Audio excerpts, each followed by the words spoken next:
Bienvenue dans La Leçon, le podcast sur l'art d'échouer. Cette semaine, je suis heureuse de recevoir l'animatrice radio, TV et autrice Sophie Coste à l'occasion de la sortie de son livre Chérie aux éditions Mazarine.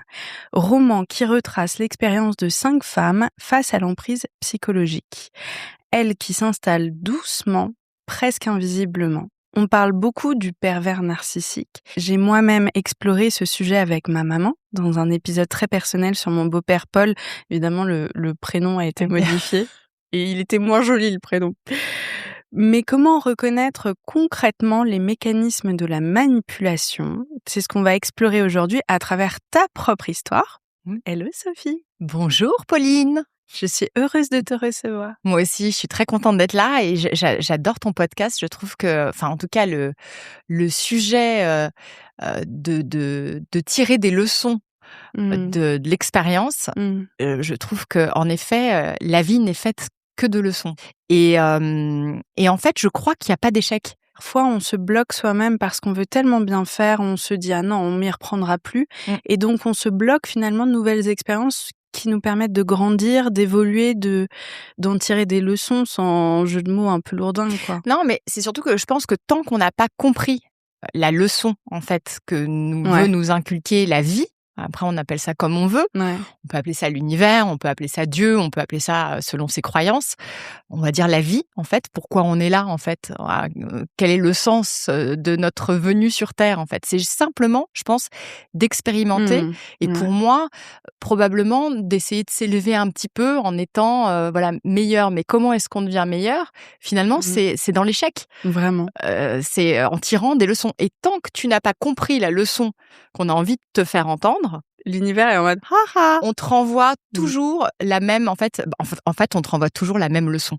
Donc, tant qu'elle est pas, tant que l'obstacle, il est pas passé, tu vas avoir affaire toujours à la même personne. Donc, ça va être toujours le même mec qui est déguisé d'une autre manière, mais ça va être la même chose. J'ai des visions, là, pendant que tu me parles, je vois mon expérience personnelle. Ça va être les mêmes schémas, en tout cas. C'est-à-dire que, et c'est ça qui est transformateur dans l'échec. C'est-à-dire que, en effet, l'échec a cette vertu de transformer, de créer, de pouvoir changer la recette, en fait. Amen, on pourrait s'arrêter là, mais tu as une histoire assez incroyable à nous raconter que tu as toi-même réussi à transformer. Et l'écriture dans ce genre de cas est tellement cathartique, non ?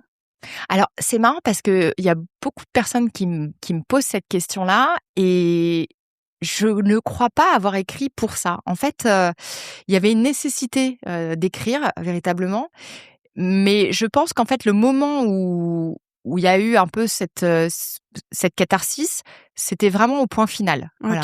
Pendant l'écriture, je sais pas, c'était j'essayais de me souvenir, j'essayais de me rappeler, c'est quand même une expérience qui fait qu'on a parfois de l'amnésie. De l'amnésie traumatique, on manque de discernement, donc il y avait même à la fin de la relation on dit pas tout de suite. Non mais je te fais pas le cliffhanger direct. Je te fais pas le cliffhanger mais en tout cas, c'est vrai qu'à la fin de cette relation d'emprise, puisque c'est ça dont il s'agit, j'avais des blackouts en fait, il y avait des choses dont je me souvenais pas. En fait, je ne discernais plus les choses. Donc, en fait, je prenais des notes pour être certaine de ne pas avoir imaginé, de ne pas avoir rêvé ce qui venait de m'arriver. En fait, tout ce qui avait été dit ou ce qui avait été fait, tellement c'était hors de mon système. Je n'arrivais pas à comprendre comment c'était possible que ça existe véritablement. Et donc, j'avais pris pas mal de notes. Donc, de ces notes-là, je me suis dit, il faut en faire quelque chose. Et c'est devenu un thriller, en fait. C'est devenu vraiment un polar, voilà. Je trouve que c'est super intéressant parce que donc c'est l'histoire de 5 femmes. C'est aussi une manière de mettre à distance ton histoire en l'explorant de façon un peu factuelle, mathématique. Beaucoup utilisent le terme chirurgical, mais c'est intéressant aussi. Et puis, ça transforme un peu toutes les émotions en toi en quelque chose d'intéressant, de stimulant mentalement, quoi. En fait, c'est le travail de l'écriture. C'est vrai que d'avoir pris le parti d'écrire 5 histoires de 5 femmes différentes, avec des vies différentes, etc. Ça m'a permis, en fait, de dire tout ce que j'avais envie de dire. Parce qu'évidemment, derrière ces Ouais. 5 femmes, c'est moi. Il n'y a que moi qui écris. Mais Ce oui. sont pas des témoignages, ce sont pas, voilà, des femmes que j'ai pu rencontrer ou que j'ai interviewées, et Mmh. cetera. Ce sont des bribes de vie de femmes, voilà, que j'ai pu prendre par-ci par-là, et Mmh. ensuite, c'est le travail du romancier, enfin de la romancière. Oui, ça permet d'avoir de la pudeur.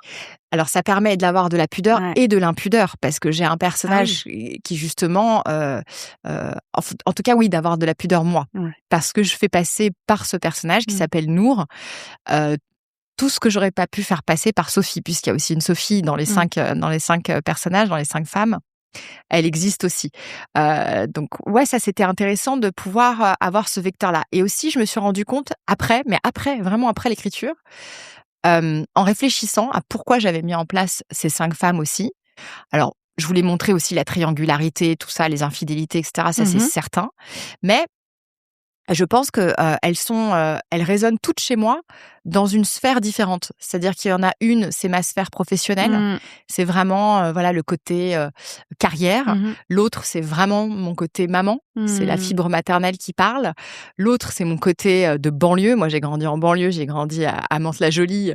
Donc, elle, c'est une meuf de la street. Ouais, Et moi, bah, ouais, enfin, je vais pas dire que j'étais dans la street, mais c'est mon côté un peu bien Kaira sûr. qui ressort et que j'aime bien. J'adore, je trouve ça génial, Ouais, c'est ouais, puissant aussi. et on peut se permettre plein de choses comme ça avec, justement, OK. derrière les personnages, en fait. Et puis moi, d'un point de vue extérieur, je me dis que ça prouve bien que le pervers narcissique n'a pas un style de victime, parce qu'il y a une forte culpabilisation, moi, que je remarque, c'est: «Elle devait être, fragile, Mmh. c'était quoi ses failles?» Tu vois? Je crois qu'il y a pas vraiment de profil, que ce sont des personnes, hommes ou femmes, et tu l'as dit Mmh. de façon hyper intéressante dans une interview, que si on détricote la chose de façon plus sociologique, il y a plus d'hommes parce qu'il y a aussi une notion de pouvoir. Bon, D'accession au pouvoir, ouais, aussi, je exactement. pense, ouais, ouais. Ouais, ouais. Hyper intéressant, et ce sera peut-être la suite, tu vois, Oui, oui. de raconter ça. Mais il y a ce truc qui est hyper intéressant et très déculpabilisant aussi, je pense. Alors, il y a quelque chose de, effectivement, de l'ordre sociologique. Mmh. Et d'ailleurs, Marc Joly en parle très bien, qui est un sociologue qui s'est beaucoup penché, là-dessus, justement, OK. sur la domination, sur le contrôle, et sur, les troubles de la personnalité OK. narcissique chez les hommes et chez les femmes, et pourquoi il y aurait une prévalence plus élevée chez les hommes. Mmh. Ce serait à peu près 2/3, voilà, d'hommes, mais il y a aussi évidemment, des femmes. Et après, pour les profils de proie, j'ai pas, j'ai pas entendu, l'épisode. Tu as fait un épisode avec ta maman, c'est ça? Avec Sur ce ma sujet? maman, ouais. Donc tu connais bien le sujet, et si je te décrivais, la façon dont moi je vois les proies, tu vas me dire si tu reconnais ta maman. OK. Je pense que, heu, ces proies-là ont des choses en commun. Je pense qu'il y a Très vraiment certainement. des points communs, ça, c'est une certitude, et je crois que ce sont des personnes qui sont extrêmement empathiques. C'est-à-dire dans Mmh. l'écoute, ce sont des personnes qui prennent soin du lien. C'est-à-dire que, OK. par exemple, une autre va peut-être partir à la première non-négociation. En revanche, la proie, elle va rester parce qu'elle essaye de comprendre l'autre. Elle a cette Mmh. faculté-là, qui est assez naturelle, de prendre soin du lien, de prendre soin de l'autre, de se remettre en question aussi, Mmh. de douter, de toujours se remettre en question. Et le doute, moi, c'est plutôt un moteur chez moi aussi. Mmh. Donc, je n'arrêterai jamais de douter. Je trouve ça très beau, les gens qui doutent. Les gens les plus intelligents sont ceux qui doutent le plus, hein. Je veux pas, Mais mais je crois qu'elles ont tu vois? elles ont ça en commun. Elles ont en effet aussi, une certaine lumière. Elles ont Mmh. quelque chose de Très joyeux, attirant. de magnétique, Mmh. de lumineux, de l'ordre de la joie, Mmh. hein, simplement. Et je pense que les prédateurs sont attirés par ça, Mmh. par ce côté-là. Donc il y a quelque chose chez elles, en plus, à prendre. Parce que le Mmh. prédateur, il va prendre de l'autre Oui. ce qu'il a pas. Donc il va aller chercher chez sa «victime», entre guillemets, j'aime pas tellement ce terme, mais en tout cas, chez sa proie, il va les cibler parce Mmh. qu'elle représente ça. Chez les hommes, chez les femmes, c'est pareil. Il y a ce côté, voilà, un grand cœur, quoi. Mmh. Quelqu'un qui a envie d'aider l'autre aussi, qui a envie de comprendre, qui part pas à la première incartade, qui va rester. Et ça, il le sait. Il sait que, en fait, ce sont des personnes qui, malheureusement aussi, et ça, c'est la leçon, qui n'arrivent pas souvent bien à mettre le curseur dans leurs limites, Bien sûr. qui vont s'occuper aussi souvent, qui vont faire passer les besoins des autres avant les leurs. Mmh. Bon, ça peut être une qualité quand tu tombes sur quelqu'un de bien. Malheureusement, ça peut être une faille quand tu tombes sur un prédateur comme ça. Ça me fait du bien que tu dises les choses de cette manière-là parce que moi, j'observe souvent qu'on dit mais c'était quelqu'un qui... Tu vois, on va pointer les petites sensibilités, les petits manques de confiance en soi chez la proie, comme tu le dis. Ouais. Mais ça, attendez, qui a totalement confiance en soi, enfin, tu vois. Ouais. Et on remet presque. Alors oui, certes, c'est un pervers narcissique, mais quel était le problème chez toi aussi, tu vois. Alors qu'on a tous nos petites failles et que je pense que c'est hyper intéressant ensuite de faire un travail pour comprendre, pour déjà se réparer, reconstruire. Parce que toutes les fondations ont été ruinées et après on va parler de ton histoire. Mais je crois aussi que c'est intéressant d'avoir ton point de vue un peu différent sur le sujet. Aussi, en fait, il y a d'abord, moi je ne juge pas et je ne jette pas la pierre aux personnes qui ne comprennent pas ce sujet parce que je pense que tant que tu n'y as pas été vraiment confronté, c'est extrêmement difficile. C'est comme quand tu regardes les reportages à la télévision avec les gens qui sont rentrés dans des sectes, tu te dis mais moi ça m'arrivera jamais quoi. C'est comme quand on parle des violences, même les violences conjugales, hein, c'est quand même un large spectre. Les violences psychologiques, ça en fait partie. Mais quand on parle, par exemple, c'est assez récent de parler de ces violences psychologiques, etc. Avant, on parlait en fait des femmes battues. Et puis c'est vrai qu'on avait un peu cette même réaction. Mais enfin, elle se fait frapper, mais alors pourquoi elle reste en fait Première gifle, il faut partir, c'est tellement facile dit comme ça. Et ça continue d'ailleurs très largement ce discours-là. Oui, mais en fait, on parle derrière les violences, il y a l'emprise. Et l'emprise, c'est cette secte. Et c'est ce gourou que vous allez rencontrer. Et c'est ce prédateur que vous allez rencontrer qui va vous cibler et qui va mettre parfaitement en place tous les petits stratagèmes et les manipulations possibles pour vous faire tomber dans sa toile. Alors, je ne dis pas que tout le monde peut tomber dans ce piège-là. Je pense que certaines femmes, comme je l'ai dit, ou certains hommes ont peut-être des prédispositions de sensibilité, mais j'en ai un peu ras-le-bol aussi qu'on dise aux femmes, ou aux hommes d'ailleurs, qui sont trop sensibles. On n'est jamais trop sensible. Qu'on taxe ensuite les femmes de dépendantes affectives toutes les 2 minutes. Non, on n'est pas dépendante affective. En fait, il ne cible pas des dépendantes affectives, au contraire. Il va cibler plutôt des femmes qui sont indépendantes, autonomes et qui n'ont pas besoin de lui. Bah, ça excite plus quelqu'un qui est tordu de se dire je vais casser. Bien sûr. Sinon, il n'y a pas. Il n'y a pas d'enjeu. Il n'y a pas d'enjeu. Il n'y a pas de jeu. Il n'y a pas de domination. Pour dominer l'autre, il faut que l'autre, il faut le détruire. Sinon, c'est tellement facile. Si tu arrives déjà, la nana, c'est une serpillière, c'est terminé. Il n'y a plus de game. Ma mère ne ressemblait pas à une serpillière. Et c'est pour ça que le portrait que j'en fais de ces proies, est-ce que tu reconnais ta maman ? Totalement. Voilà. Donc elles sont toutes sur ce même schéma-là. Ce sont des femmes à qui en tout cas ils ont le besoin de venir voler quelque chose. Et une fois qu'ils l'ont pris, c'est vrai qu'on a du mal à les quitter aussi parce que quand on nous prend quelque chose à soi, on a tendance à aller le rechercher chez l'autre. On veut récupérer ce qui nous appartient aussi. Donc il y a cette espèce de vol aussi, je trouve, de qualité qu'on a envie de récupérer. Donc il y a cette espèce de truc. D'ailleurs, il y a elle est auteure aussi, et je me demande si elle est journaliste ou pas, mais Natacha Calestrémé, qui est géniale, qui explique ça. Alors c'est un peu perché.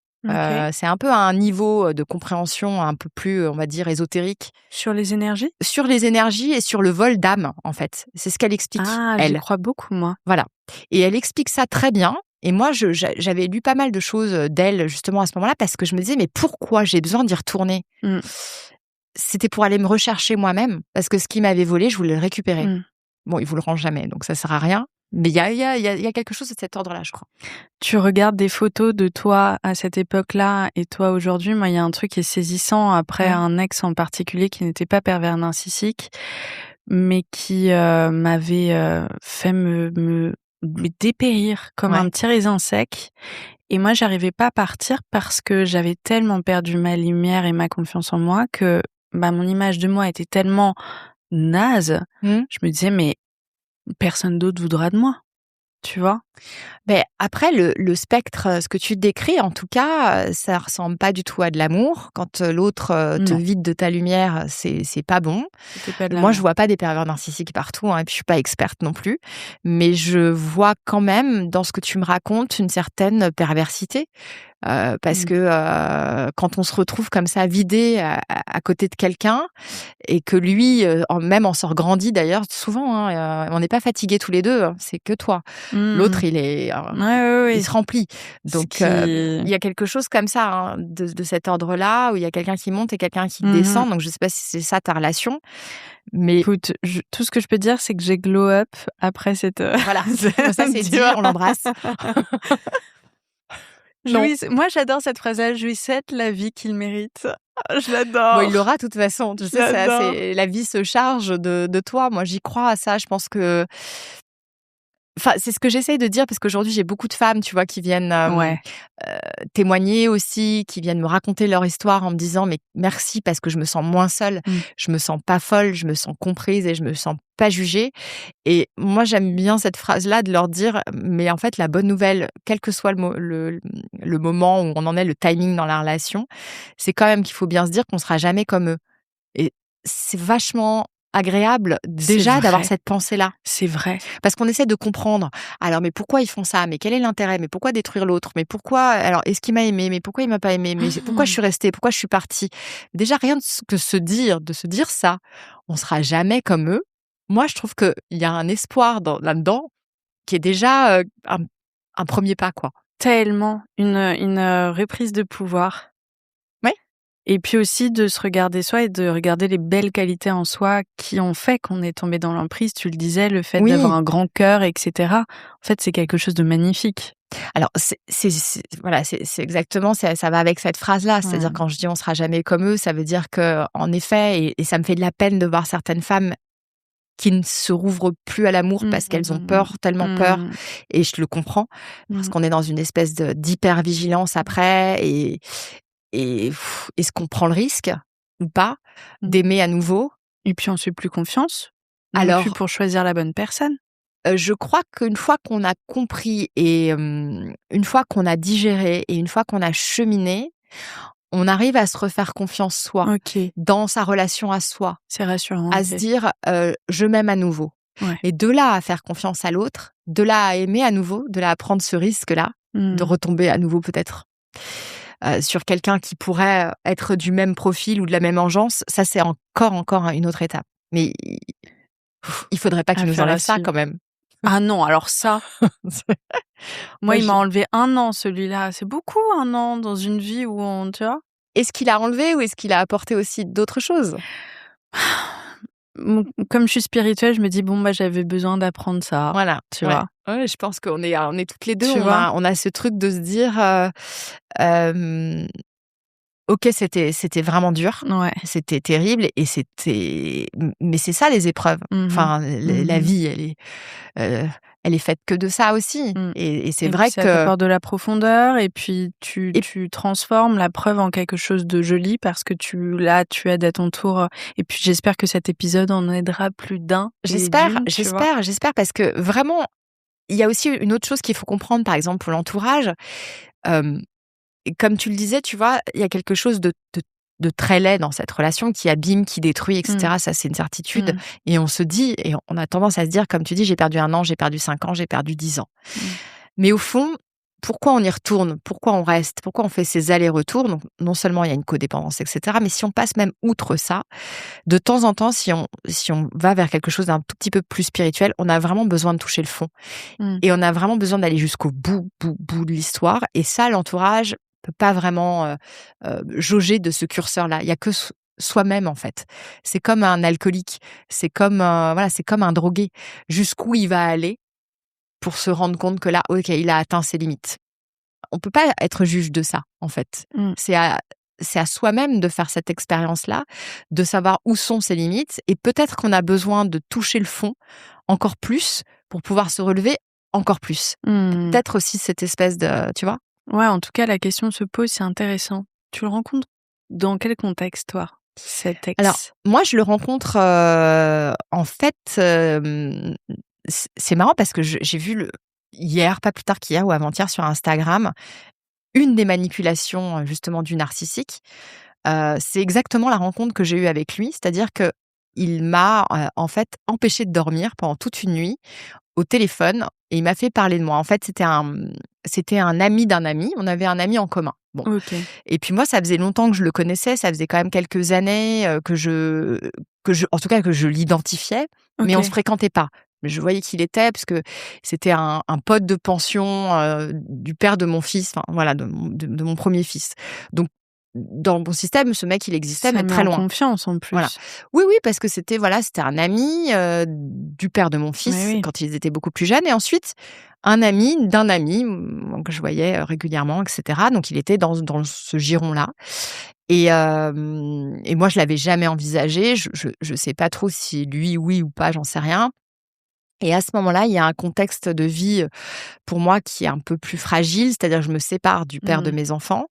Donc ça se passe pas bien du tout parce on s'aime encore, qu'on aime les enfants aussi plus fort que tout, qu'on aime notre famille et que, il y a des choses, voilà, on n'y arrive pas et on décide de se séparer, mais vraiment la mort OK. dans l'âme. Oh Donc là c'est très, là. très difficile, et d'ailleurs aujourd'hui on est devenus les meilleurs amis. Donc voilà, la relation s'est transformée, mais à ce moment-là, c'est difficile, quoi. OK. Et lui, il intervient à ce moment. Heu, on se parle par l'entremise de ce copain ça commence par un FaceTime avec ce copain-là et puis d'un coup, en fait, il ne s'adresse plus qu'à moi. Le copain n'existe plus, donc c'est moi qui lui parle et en fait, il me pose énormément de questions. Il me bombarde de questions, comme si il s'intéressait, tellement à ma vie, quoi. C'était, assez, Mmh. séduisant et Mmh même, presque irrésistible d'avoir quelqu'un qui s'intéresse autant, mh. à moi. En fait, je me disais: «Bah, tiens, c'est fou d'avoir une qualité d'écoute comme lui Ouais. et puis de s'intéresser, d'une manière authentique», c'est ce que je Mmh. pensais, hein, sur le moment, à qui je suis, à ce que j'aime, à comment je vis, et cetera et voilà. Et ça dure, ouais, pendant 6 heures, jusqu'au moment où j'ai plus de batterie et où Waouh! on s'endort, comme 2 amants fous, Ouais. pris d'un coup de foudre mutuel, comme 2 adolescents qui Mmh. s'endormiraient avec le téléphone, voilà, de Mmh. mort de fatigue, c'était ça. Donc Toi, tu as besoin d'un peu de vie à ce moment-là, en plus, une sorte de petite parenthèse où tu te sens vive, tu te sens à nouveau séduisante? je pense qu'en fait, il arrive. Alors moi non, parce qu'alors à ce moment-là, Ah ouais, j'ai tu pas du fermée. tout envie d'avoir quelqu'un dans ma vie. Je suis encore très amoureuse, de François OK. et François aussi. Enfin, c'est très difficile, quoi. On n'est pas du tout dans un truc où on a envie ni de tourner cette page, ni d'aller vers quelqu'un d'autre pour l'instant. OK. C'était un peu compliqué. Mais lui, il arrive à ce moment-là à se loger quand même, malgré tout là-dedans. Peut-être qu'inconsciemment, ça m'a fait du bien, sûrement, sûrement, parce que c'est agréable quand on a quelqu'un comme ça. C'est peut-être pas ce dont j'avais envie, mais j'en avais peut-être besoin. C'est Mmh. possible. Donc Ça, c'est la question. Les premières semaines, j'imagine, au départ, tout est rose, non? oh, Tiens, moi aussi, je vais faire une petite gorgée parce que je sais pas trop si je veux montrer à l'écran le coca, là. une petite gorgée. Alors, au début, en fait, c'est marrant parce qu'on se dit: «Mais si au début, ça n'est pas rose, alors pourquoi on reste?» Moi, au début, c'est pas forcément tout rose, OK. mais ça va très vite, en Ah. fait. Ça va très, très vite et il y a une présence comme ça Ah qui ouais. est, presque, asphyxiante, en fait, de sa part. Il y a Mmh. Ça, c'est voilà, symptomatique, hein. bombardement, mais vraiment bombardement de love, dans tous les sens et pas le temps de respirer, Ouais. pas le temps de se demander si, en fait, il me plaît ou il me plaît pas. Ouais. J'ai pas le temps vraiment de réfléchir à ce que je ressens, en fait, parce que mon cœur, ma tête, à ce moment-là, moi, je suis complètement ailleurs, en fait. Bah Je oui, suis dans le deuil de mon histoire, de ma famille, en bien fait. sûr. Donc j'ai même pas le temps de réfléchir à lui. C'est Mmh. lui qui va prendre le lead. Lui, il va construire, en fait, pour 2. C'est-à-dire qu'il va m'emmener là où il a envie de m'emmener puisque de toute façon, moi, je suis pas disponible à ce moment-là. Donc Normal. je vais plutôt suivre on va dire le flow, le truc et puis, heu, probablement que ça, à un moment donné, ça me change les idées ou quoi, mais en fait, je suis un peu comme anesthésiée, quoi. Donc déjà, j'y vais un peu comme ça, en suivant, je crois qu'il prend le lead très vite, en fait, hein. Je suis déjà quasiment dans un truc où je me dis: «Bon, on verra bien. OK. Voilà, on verra bien. Puis il a l'air de s'intéresser tellement, et puis il a l'air tellement de me trouver fantastique, de me trouver exceptionnelle. Et puis cet homme-là, il souffre parce qu'il te raconte assez vite qu'il a beaucoup de traumatismes et dans l'enfance, etc. Et donc on se retrouve. C'est-à-dire que on a des traumas communs, on a des chemins communs aussi, on a des choses à partager. Et je me dis, après tout, cette oreille attentive, ce type qui est là, il est là. Et puis de toute façon, il va prendre toute la place très très vite. C'est intéressant parce que le premier soir, il te pose énormément de questions sur ta vie, donc il dresse dans sa tête un petit portrait de toi, et j'imagine qu'inconsciemment, lui aussi adapte son discours à toi. Il n'y a rien d'inconscient chez ce genre de personnage. Ah ouais. Tout est conscient. Oh la vache. Tout est conscientisé parce qu'ils choisissent, quand ils veulent, de faire le bien ou de faire le mal. Donc tout est conscient. Okay. En fait, la manipulation est tout à fait consciente. Ce qui est peut-être pas conscient, en tout cas c'est ce que disent les psys, moi je suis pas psy, mais ce qui est pas conscient, c'est le trouble bien sûr. dont ils souffrent, oui. Pourquoi ils le font, etc. etc. Le problème, c'est tout l'entourage sauf eux. Hein, c'est ça. C'est-à-dire que par rapport à l'entourage, tu veux dire qu'ils arrivent à berner tout le monde, c'est ça? Moi, je me rappelle de ce beau-père, c'est vraiment tout le monde devait aller voir un psy sauf lui, quoi. Ah oui, tu vois.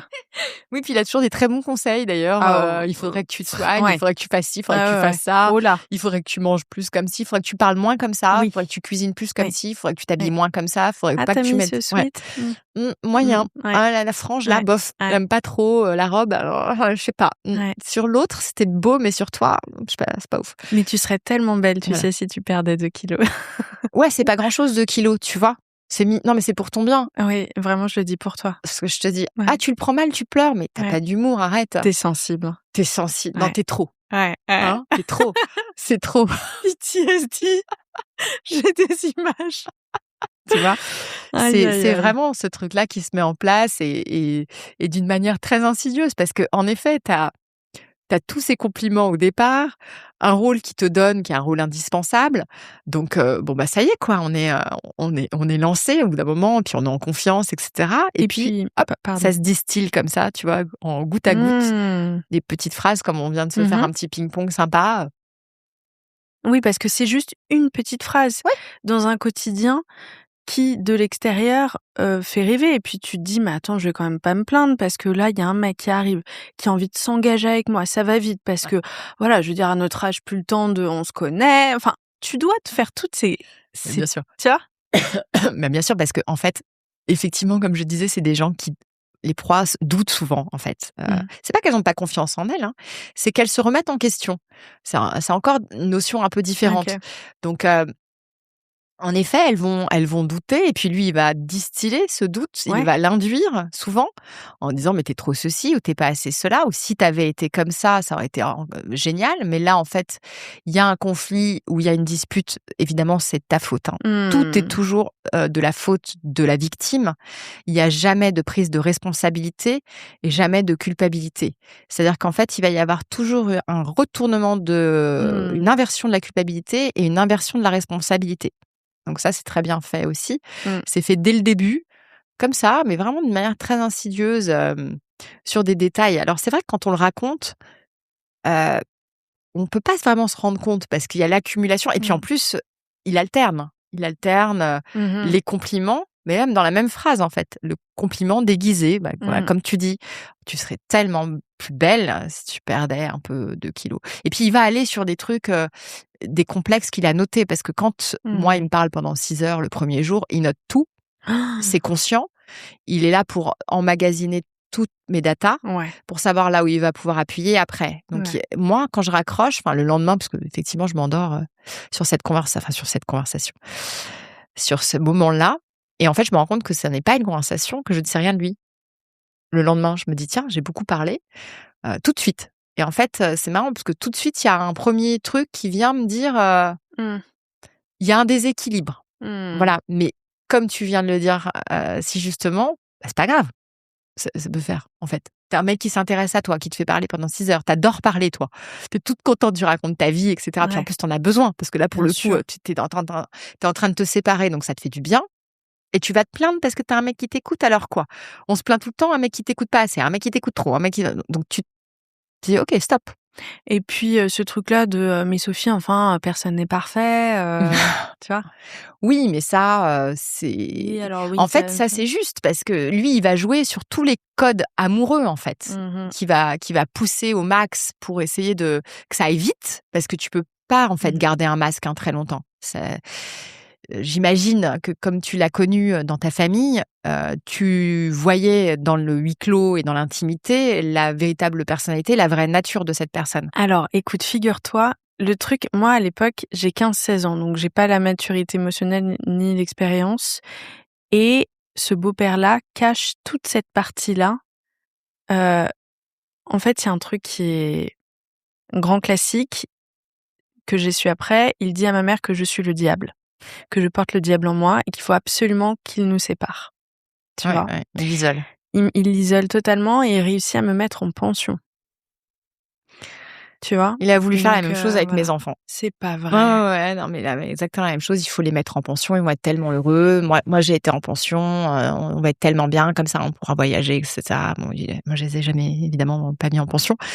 Mais il y avait cette volonté, comme tu dis, de c'est même pas diviser pour mieux régner. C'est isoler, quoi. Isolé. Il isole la proie de potentiellement des personnes qui pourraient sauver la proie, en fait, tout Et simplement. puis ça leur est C'est ça. insoutenable de te voir aimer tes enfants sûrement plus que lui. Bah, en fait, ce qui leur est insupportable, c'est 2 choses. C'est d'une part, en effet, ils ont besoin d'être le centre d'intérêt, Ouais. d'où le narcissisme. Ouais, Là, on est ouais, vraiment ouais, dans le ouais. narcissisme Mmh. pur. Mmh. C'est-à-dire ils ont un manque d'estime de soi qui est Mmh. terrible. Donc ils ont besoin d'être rassurés en permanence et c'est vrai qu'en fait, la proie va venir nourrir ce narcissisme en Mmh. permanence. Donc il y a effectivement le prédateur est hyper égocentré.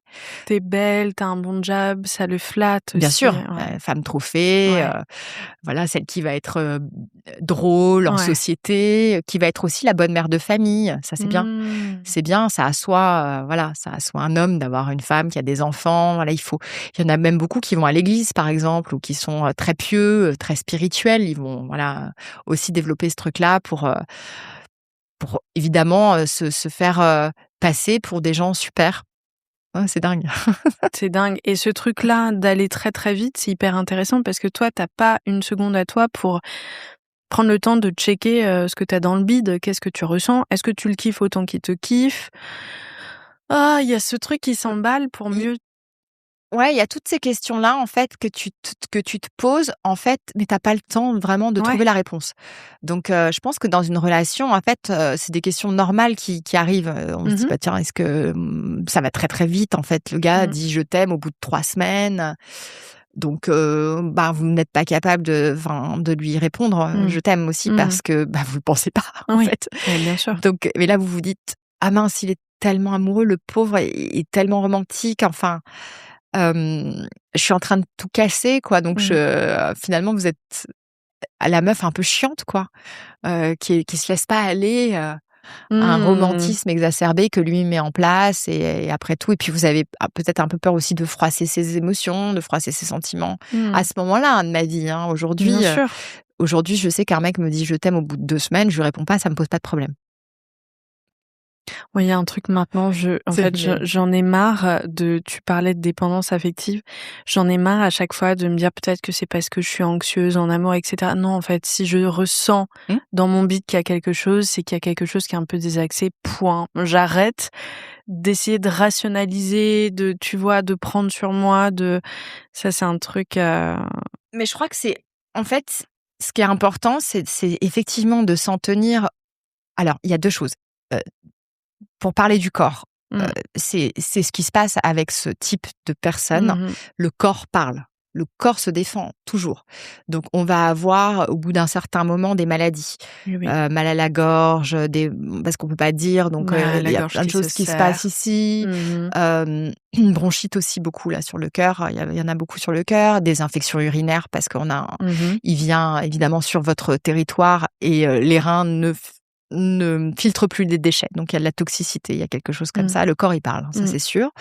Après, on va pas forcément l'écouter. En tout cas, on Mmh. va voilà, mais c'est important de le savoir. Le Mmh. corps, c'est avant, nous, avant la tête, le corps parle. Donc vous vous installez, rapidement ensemble? Non, on s'installe pas ensemble. Heureusement, j'ai cette chance-là. C'est que lui vivait pas dans le même pays que moi. Ok. Donc, on avait la Manche entre nous. Et ça, Ok. c'était fantastique parce que justement, Donc, il j'ai habitait pas en eu... Espagne. Oui, il habitait en Espagne. Exactement. Exactement. Donc non, il y a pas eu l'emménagement, mais c'est évidemment, c'est ce qu'il veut. Lui, il veut tout de suite venir, emménager, voilà, il faut verrouiller, en fait, hein. Verrouillé. C'est vraiment, c'est pour ça qu'il y a le cadenas sur cette couverture de mon livre, de Chérie. C'est clac, on est dedans, c'est fini, on est dans la matrice, c'est terminé. Donc, ils le font avec un mariage, ils le font avec des enfants, ils le font avec un emménagement, ils le font en vous isolant de votre job, de vos amis, de votre famille, comme tu dis aussi, des enfants, de vos parents, de tout ce qui peut voilà, vous procurer aussi de la joie et de tout ce qui peut être une forme d'équilibre pour vous. Et puis aussi, ils vous éloignent de personnes, plus il y a de monde en fait autour de vous, plus potentiellement, statistiquement, les gens peuvent le démasquer. Moins il y en a, plus vous êtes isolé, plus vous êtes dans votre délire, vous êtes complètement cinglé, vous êtes folle, et lui, il a le lead et il va raconter ce qu'il veut. Petit à petit, toi... J'ai chaud maintenant, attends. Non mais j'ai chaud, attends, je suis en pull. Tu peux pas mettre Voilà. entre Moi, deux. j'ai pas froid, hein, c'était pour toi. Non, ça va, écoute. Ça va, mais là, j'ai chaud avec les lumières. Moi, j'ai la moustache qui suit un temps 2 secondes, donc La ça me va très bien. Là. Je l'ai su sur le micro. Ce Discreto. micro, il en a vu des choses. Je suis pas certaine du geste, en revanche. Discreto. Ce serait évidemment la miniature sur YouTube. Bah oui, très beau. De quoi allons-nous parler? Attends, on est là. Et alors l'emprise. Le pervers narcissique, l'emprise, allez, vas-y. Allez, yallah. Ouais. Alors écoute, on peut se permettre, t'en es sorti. Non, mais c'est marrant parce que tu vois, j'ai fait pas mal de conférences, en fait. J'ai donné des conférences avec la psychothérapeute Anne Plötl-Ziegler qui a signé la postface du livre. Et donc, on a voulu offrir aux femmes, aux hommes. Je voulais pas faire juste des séances de dédicaces de livres, de signatures. J'avais vraiment envie de pouvoir leur offrir la possibilité d'avoir accès à son analyse clinique à elle. Parce que moi, c'est vraiment avec elle que j'ai travaillé après cette histoire. Pas sur le livre, hein, mais sur moi. Et vraiment, elle m'a remise droite, elle m'a remise d'équerre, elle m'a tout expliqué. J'avais besoin de comprendre, en fait. On a besoin de comprendre. D'intellectualiser aussi. Je pense que c'est un côté rassurant, non? Mais c'est hyper nécessaire de se dire, mais alors, c'était quoi? C'était de l'amour? Donc, la réponse est non. Mais ça, c'est difficile à entendre. C'est parce que nous, on y a cru aussi, puis ça y ressemblait drôlement quand même. Mais alors, pourquoi ils détruisent les gens? C'est parce que moi, ça me vient pas à l'idée, ça. Je me dis, ça existe pas. Ou alors, faut être sociopathe. Alors ça, c'est les tueurs en série. Mais il y a des pervers narcissiques. C'est quoi un pervers narcissique? Tu vois?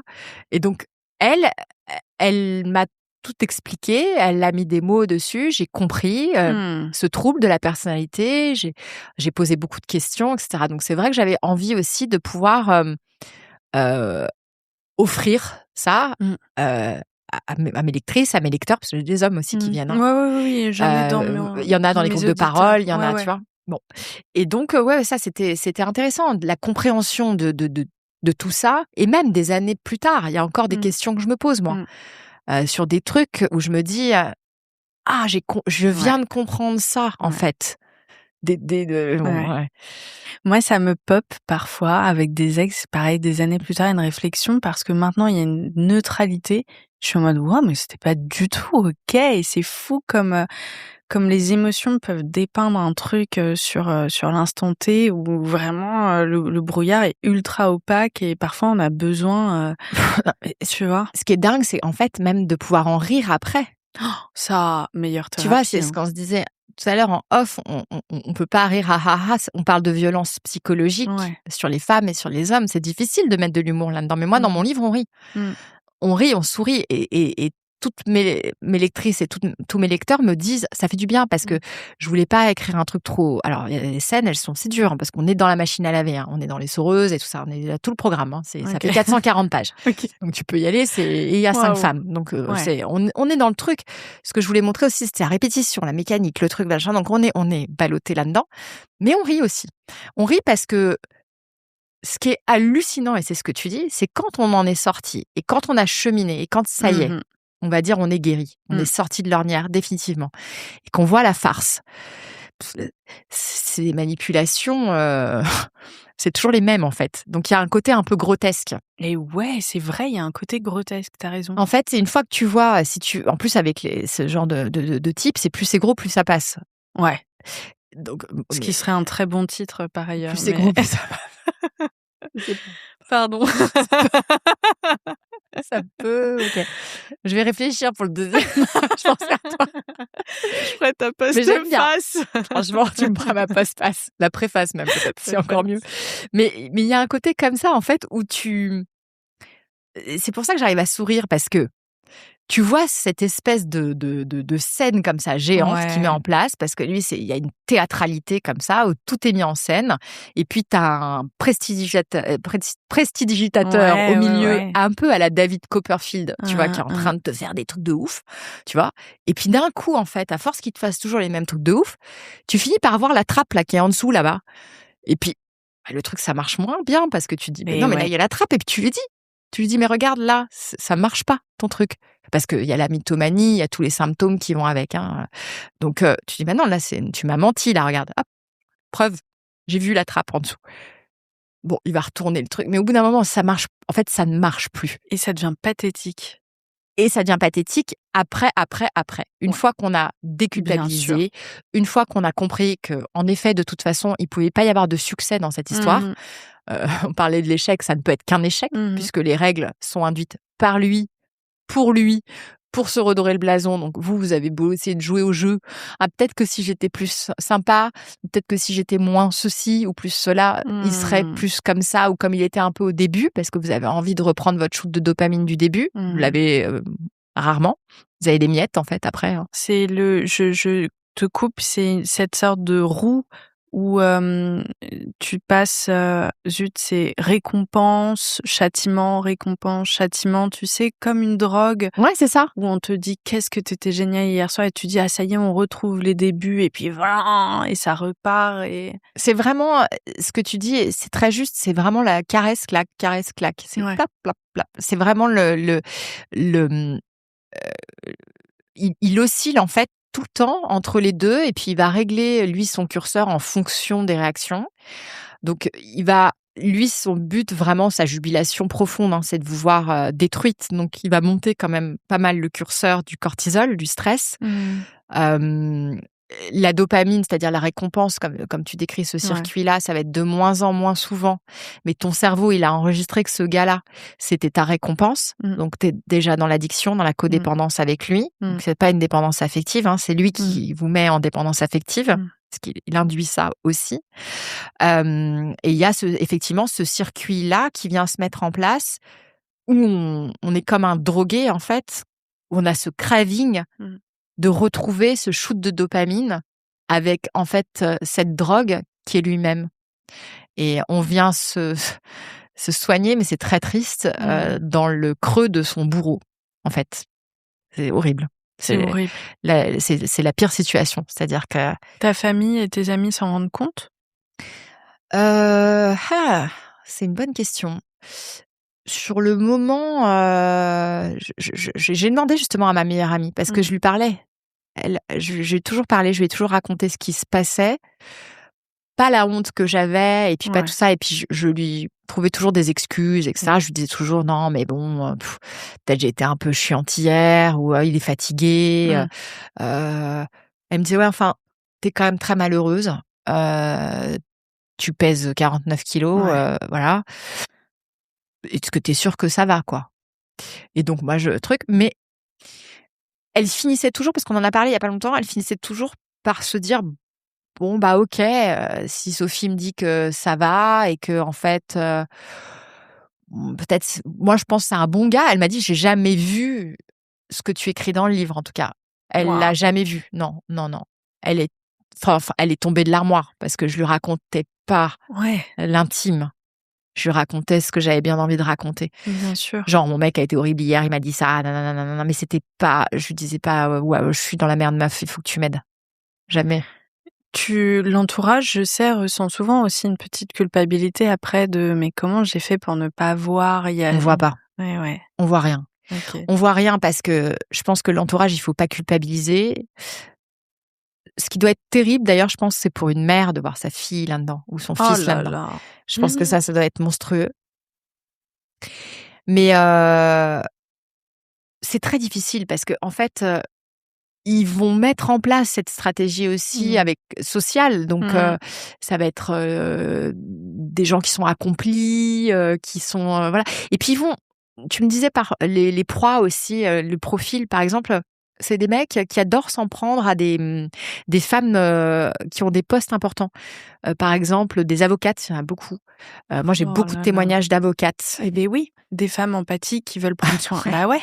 Mais je te dis pas combien j'ai de retours de nanas qui sont au barreau et bien haut placées. Hein. Mais c'est ça, c'est le double effet qui se coule. C'est la puissance, mais aussi j'ai choisi une carrière pour prendre soin des autres, comme tu le disais. Ouais, bah, il y en a beaucoup dans le corps médical. Il y en a beaucoup aussi donc chez avocates, etc.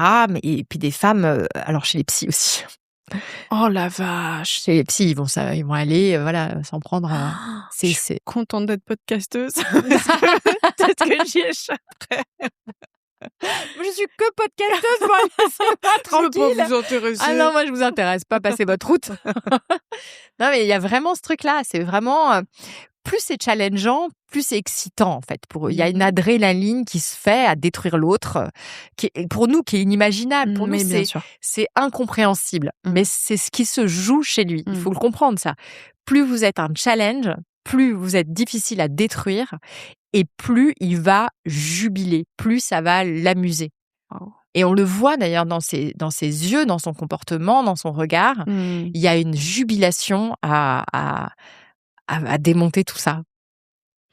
Waouh! Je repense à l'histoire de ma maman. Alors lui a voulu tout de suite qu'ils habitent ensemble. C'était ça ou rien. Et il l'empêchait de dormir la nuit. Oui. Il faisait ça, le tien aussi? Ouais, alors ça fait partie en fait, c'est une des tortures les plus ancestrales, hein, ça, c'est d'empêcher les gens de dormir, ça les rend fous. On leur mettait, au Moyen-Âge, on mettait les gens dans une pièce, on leur mettait de la lumière dans la tronche et on faisait tomber une goutte sur un gong. Bon. Ouais. Donc, tu peux pas dormir comme ça, c'est pas possible. Et il y a ça aussi dans L'amour et les forêts, tu le vois? C'est une technique. Le film qui est avec Virginie Efira sur ce sujet-là. Je crois que c'est Melville Poupeau qui joue le rôle du narcissique.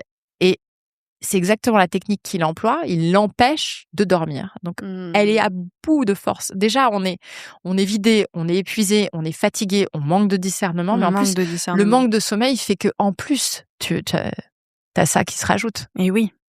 Et puis oui, comme tu le dis, de manque de discernement et t'as moins en moins ton esprit. Lui, toutes les nuits, lui disait: qu'est-ce que tu as de la chance de m'avoir. Je sais pas comment tu ferais, ma pauvre, sans moi. Et sa chance dans cette histoire-là, je vais donner le spoiler, c'est que dans le fond, il était plus âgé qu'elle. Tout le monde lui avait dit: vas-y, c'est la chance de ta vie, parce qu'il avait un gros poste, beaucoup de lumière, beaucoup d'argent.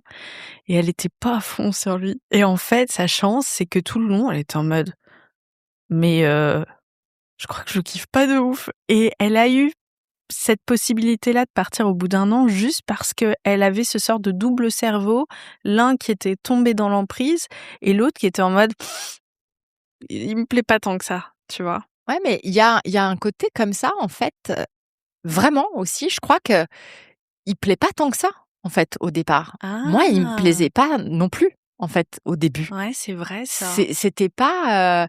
En fait, il va se modeler quelque part, comme on l'attend, c'est-à-dire qu'on va le voir un peu avec cette espèce de prisme de l'idéalisation un petit peu. Mais au début, c'était pas mon truc, c'était pas ma came non plus. Donc il va il va y aller un petit peu au forceps. Et puis au bout d'un moment, vous allez l'envisager parce que il est tellement super. Le gars, féminin, hein. Il a tellement. Oui, et puis nous, c'est vrai que le physique, on s'en fout un peu. Si le mec, il prend soin de nous, qu'il est à l'écoute, qu'il est attentif, qu'il a toutes ses qualités de cœur et d'âme, etc. et qu'en plus, il avait ce truc où il arrivait, voilà, les cadeaux, il se faisait péter des trucs de fou, et en plus, il écoutait vraiment mes envies, mes trucs, donc il visait juste à chaque fois. C'était Pretty Woman. Alors, on est peut-être très connes, nous les meufs. Mais quand un mec est hyper attentionné, qu'il offre des fleurs, qu'il offre des trucs, qu'il est... Voilà, alors, peut-être que c'est un tort, mais moi, je crois qu'à ce moment-là, c'est vrai, je trouvais ça vachement séduisant, quoi, toutes ces attentions. Mais je suis la dernière à te juger. Je trouve que ce dont tu parles, c'est de te sentir regardée, en fait. Regarder, choyer, prendre soin parce qu'il t'écoute, il te fait des cadeaux en fonction. Il y a la petite fille en soi et qui est très jolie à conserver aussi, qui a des paillettes plein les yeux. Et puis, il y a la notion de sécurité. Ouais. Toi, tu viens de te séparer, t'as 3 enfants à ce moment-là ? Ouais, alors moi... financièrement, à ce moment-là, je suis indépendante quand même. Bah, tu vois, heureusement. D'ailleurs, j'ai mon appartement et tout. Donc, j'ai pas besoin de lui financièrement. Et puis même, j'ai même pas besoin de lui pour me faire rêver parce que j'avais d'ailleurs une vie qui était déjà très sympa. Donc, en fait, c'était pas vraiment ça qui m'attirait. Ce qui m'attirait, c'était... j'avais l'impression d'être choyée en fait, voilà, d'être importante, d'être d'être la femme de sa vie en fait, tout simplement. Ce qu'on rêve de ressentir. C'est un peu ce qu'on rêve de ressentir. Bon, sauf que comme je te disais, là, le corps il disait non Sophie, c'est pas ça. Tu l'as senti comment dans ton corps ? Tu parlais de la gorge serrée. J'ai cumulé toutes les maladies possibles et imaginables. Les migraines, je faisais jamais de migraines. Le ventre, dès qu'il s'approchait de moi, j'avais mal au ventre. J'avais tout le temps des frissons quand il était même quand il était pas dans la même pièce. Quand il arrivait, j'entendais les clés dans la porte ou truc, et là j'avais les poils qui se dressaient. Non, il y a un conditionnement qui est très fort. Hein. Et ça, c'est difficile à comprendre. Bien sûr. Tu vois, je pense que c'est difficile à envisager pour quelqu'un qui a pas été sous emprise. Ils se disent, mais qu'est-ce que c'est ? En fait, on vit dans la peur. On vit vraiment dans la peur parce que en fait, on est tout le temps en train de marcher sur des œufs, quoi. On est tout le temps en train de se demander, mais qu'est-ce qu'on va avoir ? Quelle version on va avoir ? Est-ce qu'il va être gentil ou est-ce qu'il... Et on sait de toute façon qu'il va pas être gentil parce que... on espère toujours. On espère. Il a déjà été. Mais parfois, et donc nous, on va baisser son curseur au niveau de nos attentes, de nos besoins. On va venir s'effacer. On va venir vraiment se la fermer pour pas faire de vagues, quoi. Surtout pour pas qu'il s'énerve. Surtout. Parce qu'on sait qu'on va perdre à la fin. Donc, pourquoi encore se vider de son énergie ? Et on est dans cette peur, dans cette honte, dans cette culpabilité qui reste. Et puis, tu parles de ces frissons. Moi, ce que j'entends aussi, c'est que ton système nerveux est tellement en mode survie, fight or flight. Il y a plus d'espace, effectivement, pour un discernement parce que toute ton énergie, elle passe dans ce mode survie, quoi. Mais comment tu veux faire ? C'est exactement ça. C'est-à-dire qu'en fait, il te reste tellement peu de lumière que tu la mets là où tu peux la mettre. Et puis, il y a les enfants aussi. Il faut s'en occuper. Et puis, moi, je travaillais. Je faisais les matinales en radio. Donc, tous les matins, je me levais. Il était 5h30. Tu dormais pas ? Non, je dormais pas. Et puis, c'était toujours... D'ailleurs, il y a des scènes comme ça dans le livre. C'est toujours le moment où j'avais un truc important le lendemain, où il décidait d'un coup de monter le volume de la la meuf à 200 ans, de la chaîne IFI. De la chaîne IFI. Comment ça s'appelle ? De l'enceinte, quoi. Oui, de la musique à donf. 250 ans. Donc, il mettait vraiment le tourne-disque. J'en ai 249. Les 2 petites vieilles. Tic, tic, tic, tic. Mais pas mal pour leur âge. Franchement, on est bien. Hein. Bah, de toute façon, 250. Si tu as envie qu'on te trouve plus jeune, Pauline, tu sais ce qu'il faut faire. Hein. Bah, j'ai un très bon médecin. Ah, bah oui. Quand on te demande ton âge, tu rajoutes 10 ans. Enfin, vous les faites pas. Ah ouais, mais moi, je suis à un âge galère. T'as quoi ? T'as 30 ? J'ai 35. Ouais, 35. Tu vois ce que je veux dire ? Si je dis 45, là, je peux plus choper du... Ouais. Pour là, je suis en recherche amoureuse et de stabilité. C'est pas 45 ans pour des mecs de 30 ans qui cherchent déjà des meufs de 25. Je suis pas sûre de ta stratégie. 35 ans. Ouais, 35 ans, c'est l'âge... Ouais. J'ai peur. Mais non, il faut pas avoir peur. Je pense que ça peut très bien se passer. Moi, ça me fait un peu peur ce qui se passe sur les applications de rencontres. Je veux même pas en parler. Ah, tu vas pas là-dessus. J'ai eu, pour tout te dire, hier, j'ai eu une expérience horrible avec une médium que je n'aurais jamais dû voir. Je pensais que c'était une nana qui faisait de l'énergétique. Okay. Et en fait, elle m'a dit ce qui allait se passer, mais de façon tellement violente. C'est un peu comme si on te disait... tu vas mourir. Tu vas passer sous un bus demain telle à date, 14h30. ouais, exactement. Tu sais, il y a des trucs qu'il faut mieux pas savoir. Et Normalement, elles disent pas ce genre de trucs. bah, et j'ai pas passé une super soirée, donc je veux plus parler d'appli de rencontre. Ah oui, d'accord. Donc elle t'a Tu dit vois? que t'allais tomber sur un serial killer sur Tinder. Non, mais elle était en mode, bah, ce sera d'ici quelques années. Enfin, tu vois, genre.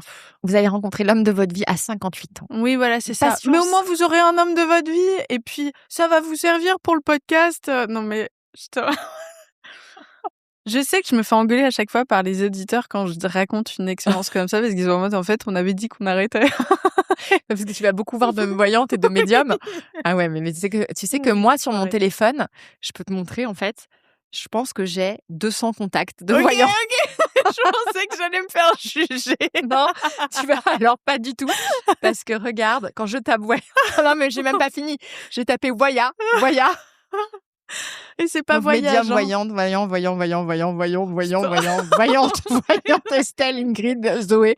Ah non, tu veux pas savoir. Ah, terrible. Et en effet, c'est. Je me sens partir. C'est pas une bonne idée. Tu sais, oh là là, bon, bref. C'est pas une bonne idée. J'ai peut-être un peu pleuré hier soir et tout, je suis un peu fragile. Mais c'est horrible qu'elle t'ait dit un truc comme ça. C'était, en fait, tu ne devrais pas présenter. Là, je me rends compte d'autant plus à quel point les mots ont un impact. Je l'ai toujours pensé, tu vois, mais. Sur le cerveau. Et puis même, enfin, genre là, elle a une responsabilité très forte. Bah oui. Et donner des infos comme ça ne m'a pas tiré vers le haut, ça m'a fait cracher. Bah bien sûr. Tu vois? Oui, si elle te dit. En plus, toi, tu vas la voir toute mignonne avec ta robe à fleurs en disant « Il est pour quand le grand amour ?» Alors, je t'explique, Pauline. D'abord, si tu passes pas sous un bus, t'as de la chance. Et en plus, il arrivera pas avant. Non, mais c'est horrible. Non, mais moi, je sens que... Moi, j'ai des dons de médiumnie, je te le dis. Et tout le monde va se dire « Oui, elle sent tellement bien les choses qu'elle a passé 5 ans avec un pervers narcissique. » Alors, si je peux me permettre... Elle est vraiment... Elle a une intuition de ouf. Dis donc. Elle a le nez creux, dis donc, celle-ci. Ça sent le roussi. Alors, je vais te dire un truc, mais peut-être ça va rassurer justement les gens qui nous écoutent. Pitié. On a vraiment, à la base, je crois, parce qu'on a une grande sensibilité, les proies, on a beaucoup d'intuition. Le problème, c'est qu'on l'écoute pas. Ouais. Mais on l'écoute vraiment pas à ce moment-là. On est dans « je veux sauver l'autre ». Oh, il est fantastique. Enfin, c'est même pas il est fantastique, c'est il me trouve tellement fantastique. Oui. Je me dois d'être à la hauteur pour lui et je vais le sauver. Voilà. Oui. Et donc, tous les trucs, ce qu'on appelle les red flags, maintenant, communément, tous les trucs d'intuition de petite voix, non, c'est pas lui, non, il me plaît pas, non, je l'aime pas, en fait, non, j'ai pas envie, mais pourquoi? Mais en fait, il est con. J'avais même des moments où je me disais, oh, il est bête, en fait. Oui, il me plaît pas, il est arrogant, il est truc, il est ceci. Tu vois, la voix off, elle est géniale. Ouais. C'est comme dans la série Fleabag, tu vois, où elle elle rencontre des mecs. La coupe de cheveux comme un crayon. Bah oui, mais elle est géniale, cette série, parce que entre ce qu'elle fait et entre ce qu'elle se raconte et ce qu'elle met en œuvre, et il y a un monde, quoi. Et ce serait intéressant d'un peu plus écouter son intuition. On pourrait en parler pendant des heures, hein, mais... Écoute, j'ai un métier à côté qui est lié à l'intuition, parce que je fais de la communication animale. Je te raconterai ça après. Et ça développe en ce moment mon intuition. Et souvent, c'est quand je suis en train de changer ma couette. Ok. Parce que je suis tellement... c'est le truc le plus chiant de la Terre, de changer une couette de personne. Ouais. Et ben c'est là où j'ai des trucs qui pop, et de plus en plus, je suis en mode « Oh, merci beaucoup » parce que ça me parle de mec. Genre, je datais un mec en février. Ok. Je change ma couette. Non, mais il te dit qu'il s'est remis de son ex, mais c'est encore vraiment très très fort. Et le gars, il me largue 2 semaines après parce qu'en fait, il se rend compte que son ex, machin... j'ai eu des trucs mais comme quoi, ça. T'as des espèces de flash quand tu changes de couette? Ça a l'air con, effectivement, quand on l'entend. Mais non, c'est pas con, parce qu'en fait, t'es concentré. Oui. Sur ton truc. Ça, et c'est tellement bête à faire. Ouais. Qu'en fait, tu dois avoir ton esprit qui se... Tu vois, à la fois, t'es focus. Exactement. Genre, parce que tu fais ton truc, exactement. Mais ton esprit, il y a de la place dedans. Et c'est ma propre voix. Mais il y a un sort de truc où en fait, c'est comme une vérité qui est dans mon corps, très calme. Ok. Donc, ça, je crois que c'est comme une évidence, en fait. Je suis en mode, ok. Mais c'est comment? C'est un truc que tu ressens ou c'est carrément, il y a une phrase, quoi? Parce que là, tu viens de me sortir une phrase. Moi, je m'entends me dire dans ma propre tête. Ok. Par exemple, il y a quelques temps, j'espère qu'il ne va pas écouter ce podcast-là. Il va l'écouter. ouais, puisqu'il écoutait mes podcasts. J'ai donc le mec après. Je me suis beaucoup amusée. Écoute, Sophie, merde. C'est normal, tu vis. On a dit c'est une série d'expériences les unes après les autres. Et j'ai eu de très belles expériences ces temps-ci. Je me suis entendue me dire, là, il va falloir que tu arrêtes cette histoire parce que ça va être très important pour la suite. Ah. Qu'en fait, tu apprennes toi-même à dire stop et à t'écouter, à poser tes limites. Ok. Et je l'ai fait. Et je me sentais trop bien. Ouais. Et cette phrase-là, que je me suis dite, était tellement claire et évidente que je me suis dit, oh. Il n'y avait pas de remise en question possible. Surtout que je me suis dit, je suis pas sûre que ce soit tout à fait moi. Ah. Tu vois? Mais tu penses que tu communiques avec qui alors? Quand je fais des communications animales, je fais des respirations avant, Kundalini. Ok. Pour activer une petite partie du cerveau qui est responsable de l'intuition. C'est quoi, c'est l'amygdale, c'est ça?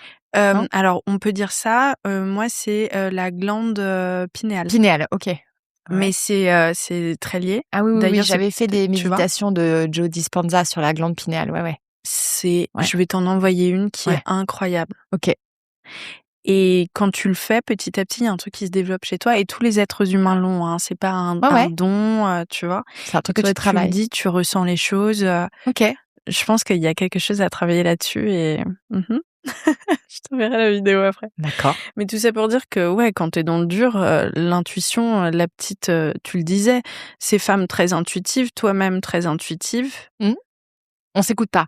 Mais on ne s'écoute pas. On s'écoute pas parce qu'il y a cette fatigue aussi, il y a ce déni, il y a cette culpabilité, il y a tout ça qui fait que et ce doute en permanence. Cette peur aussi, et puis lui qui va induire aussi ça, tu vois, ton beau-père qui disait à ta mère, tu retrouveras jamais personne t'aimera comme je t'aime. En fait, tu sers à rien, tu vaux rien. Il y a un moment donné aussi où en effet, là, on a parlé du début de la relation, etc. Mais à un moment donné, vous ne faites plus confiance, finalement. Vous êtes détruite, de toute façon. Donc, il n'y a plus ce discernement-là. Et puis, il n'y a même plus envie de lutter. Il y a presque quelque part comme un abandon, quoi. On s'abandonne soi-même, je pense, dans la relation. T'arrivais quand même à assurer à ton taf, ou c'est une période où t'y arrivais? Ouais, j'arrivais. À l'époque, j'étais le matin, j'étais en radio. Waouh. Et puis le soir, j'étais avec Cyril Hanouna. J'étais sur C8 à ce moment-là. Tu faisais les deux? Je faisais les deux parce que waouh, c'était la période. Ça a duré 5 ans, cette histoire-là, dont la période Covid. Et la période Covid, moi, j'étais avec les deux émissions.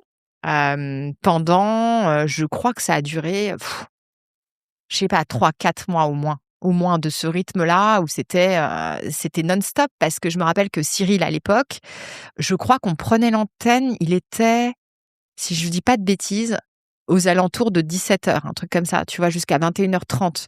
Parce qu'on faisait tout en Zoom. On était à la maison.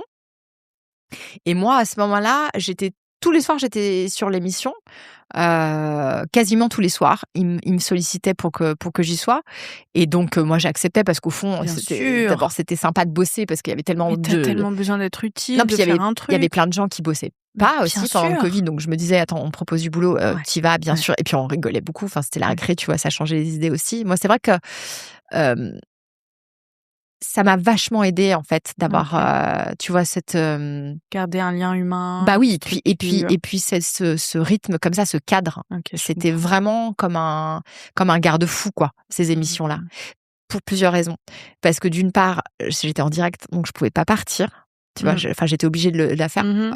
À part pendant le Covid, où j'aurais pu justement me délocaliser et la faire où je voulais.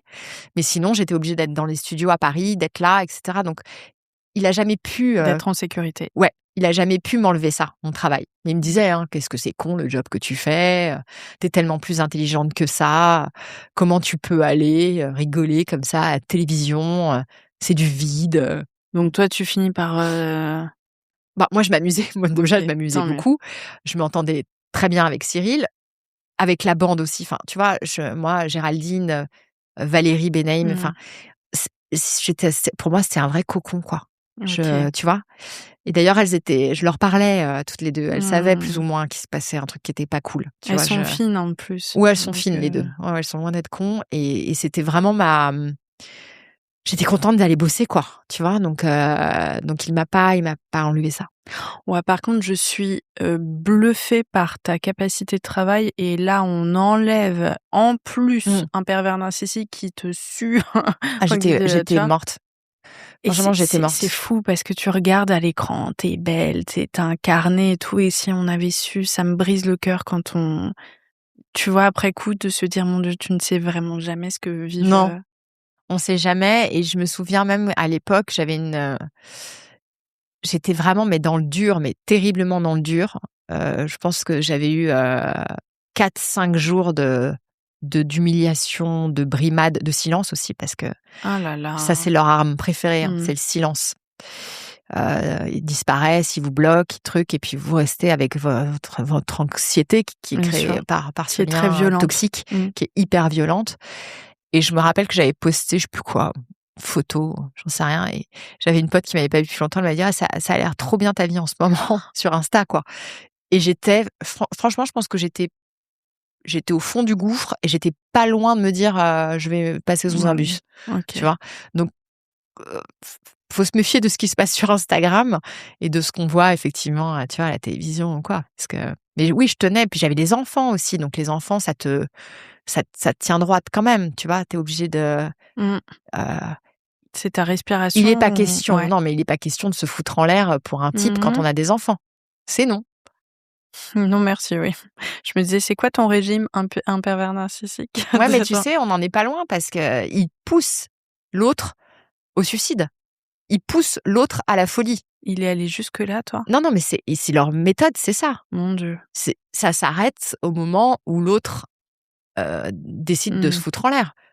Combien de femmes m'envoient des messages en me disant j'en suis à ma 2e, 3e tentative de suicide, etc. Enfin, il y a vraiment ce truc-là de pousser l'autre à la folie. D'ailleurs, ça fait partie du système de manipulation qui s'appelle le gaslighting. Le gaslighting, en fait, c'est l'art de rendre l'autre fou. Donc voilà, l'ultime folie, c'est quoi? C'est de se jeter sous un train. Ouais. Bon, c'est ce qu'il fait. Waouh. On finit là-dessus? Oui, sur ces belles paroles. Et en tout cas, je vous souhaite une bonne soirée. Tous les gens dans leur lit. Non, mais je pense qu'on a quand même donné de l'espoir. Je pense qu'on a, tu vois, Ouais, je voudrais une dernière question. C'est quoi, toi, ton déclic qui fait que tu t'en sors? Que j'y retourne plus? Non, que tu te dis, tu sais, comme si tu sortais de l'eau en mode là, ça doit s'arrêter, quoi. C'est peut-être en 1 ou 2 parties. La première partie, c'est quand je découvre ce que c'est qu'un pervers narcissique sur Internet. Ok. Et là, je me dis, what the fuck, c'est ça. Ok. Ça coche toutes les cases, là. Je connaissais pas.